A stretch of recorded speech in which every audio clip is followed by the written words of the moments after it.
వదిలిపెట్టుకొని అమ్మాయిని వదిలిపెట్టుకొని పట్టణంలో తిండి కానీ తిండి అన్న మీరు ఒక్కసారి దిల్సుఖ్ నగర్ గుడిలో చూడాలి, మొత్తం నిరుద్యోగులే ఉంటారు. దిల్సుఖ్ నగర్ సాయిబాబా గుడిలో నిరుద్యోగులు ఉంటారు. హాస్టల్లో ఉంటే 4-5 వేలు కట్టాల్సి వస్తుందని రూమ్ తీసుకొని ఒక చిన్న సింగిల్ రూమ్ తీసుకొని 6-7 మంది వండుకుంటూ పొద్దున 5 రూపాయలు టిఫిన్ పెడతారు అక్కడ.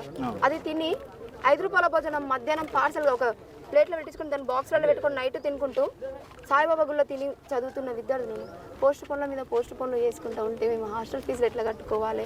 ఈ నెల ఎగ్జామ్ అయితే ఇప్పుడు శిరీష గారు మీకు ఏదో ఒక పెద్ద ఇన్సిడెంట్ జరిగితే తప్పించి మీరు ఈ డేరింగ్ స్టెప్ వేయడానికి అయితే ఆస్కారం ఉండదు. మీరు జీవితంలో బాగా బాధపడిన క్షణం కావచ్చు, గవర్నమెంట్ నుంచి మీరు బాగా ఇబ్బంది పడ్డ క్షణం కావచ్చు, అదేమన్నా ఒకటని ఉందా అనుకో? అంటే ఈ నోటిఫికేషన్స్ ఇట్లా పోస్ట్ పనులు చేయడం, ఎగ్జామ్ పేపర్స్ అమ్ముకోవడం, ఓకే, ఇవే నాకు చాలా బాధ అనిపించింది. ఇంకా నెక్స్ట్ ఏంటంటే నేను ఒక మంచి వీడియో, అందులో ఏం తప్పుందో నాకు ఇప్పటికి తెలియదు. ఆ కేసు పెట్టి నన్ను తిప్పలు పెట్టారన్న. సరే ఆ కేసు నుంచి నేను కొంచెం మర్చిపోయినా సరే, ఏదో అయ్యిందిలే, ఏదో మిస్టేక్లో చేశారేమో అనేసి కేసు నుంచి బయటపడే లోపలనే అనవసరంగా ఈ నోటిఫికేషన్స్ అన్ని క్యాన్సిల్ చేశారు.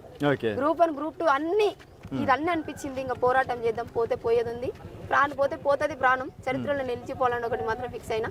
నా వల్ల పోతే నేను ఒక్కదాన్ని పోతానేమో, కానీ ఇన్ని లక్షల మందికి మంచి చేసి మాత్రమే పోతాను. అయితే కొల్లాపూర్ ప్రజలు మిమ్మల్ని గుర్తుపడుతున్నారా, మిమ్మల్ని ఆదరిస్తున్నారా?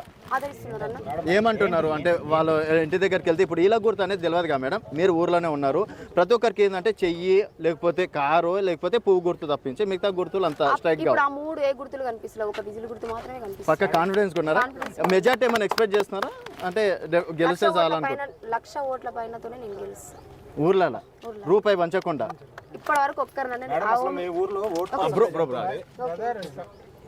ఇప్పటి వరకు ఎవరినైనా అడగండి, నేను 1 రూపాయి కూడా 10 పైసలు కూడా ఇవ్వలేదు. ఇయనికి నాతోనే లేవు, నేనేమిస్తా. అయితే శిరీష గారు, మనం ఎడ్యుకేటెడ్ కాబట్టి తెలంగాణలో ఎస్పెషల్లీ పైసా రాజకీయం నడుస్తుంది. ఒక్క ఓటుకు 5,000 10,000 కూడా కొన్ని గ్రామాలలో నడుస్తుంది ఇప్పటికీ. సో అవేం లేకుండా జనాలు మీకు ఓటేస్తారంటారా? వేస్తారు.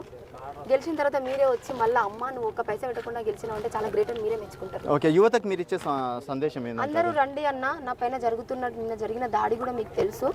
నేను ఒక్కదాన్ని ఉన్నాను చెప్పేసి దాడి చేసిరు. 1,00,000 మంది వస్తే ఎలా దాడి చేస్తారో చూసుకుందాం. ఈ తెలంగాణ కాకుండా ఈ భారతదేశంలో ఉన్న ప్రతి ఒక్క నిరుద్యోగి రండి.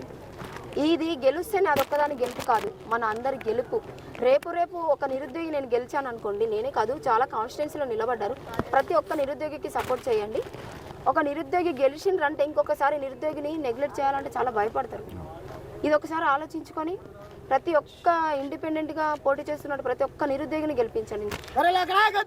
మేడం మీరు రేపు ఒకవేళ మీరు అంటే రాజకీయాలు అయిపోయిన తర్వాత ఏం చేస్తారు? ఒకవేళ ఓడిపోతే ఏం చేస్తారు? Final question. ఓడిపోయినా సరే నా పోరాటాన్ని ఆపనన్నా, పక్క ప్రజల సేవ చేస్తూనే. కొల్లాపూర్ ప్రజలకు అందుబాటులో ఉంటారా? ప్రతి ఒక్క ఇక్కడ కొల్లాపూరే కాదు, భారతదేశంలో ప్రతి ఒక్క నిరుద్యోగికి, ప్రతి అవ్వ అమ్మలకి, పిల్లకు, ప్రతి ఒక్కరికి నేను అందుబాటు. నెక్స్ట్ ఎలక్షన్స్ లో కూడా నిలబడతారా? ప్రతి ఎలక్షన్ లో నిలబడతాను. జాతీయ పార్టీలా లేకపోతే ఇండిపెండెంట్ గా?